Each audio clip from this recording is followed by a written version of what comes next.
জনগণের কল্যাণে কাজ করে দেশের পরিবর্তন ও অগ্রগতির পথে কাজ করতে সদ্য যোগদান করা কৃষি ক্যাডারদের আহ্বান জানিয়েছেন কৃষি উপদেষ্টা লেফটেন্যান্ট জেনারেল অবসরপ্রাপ্ত জাহাঙ্গীর আলম চৌধুরী।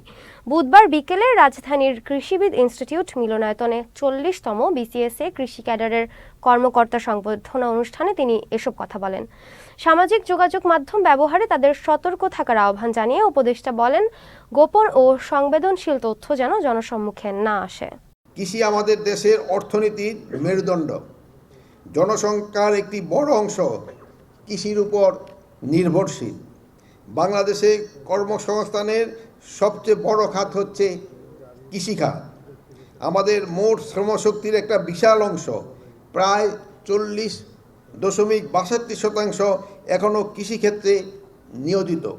সুতরাং আমাদের দায়িত্ব শুধু কৃষকদের সহায়তা করাই নয়, তাদের জীবনমান উন্নত করা এবং টেকসই কৃষি উন্নয়নের জন্য কাজ করা।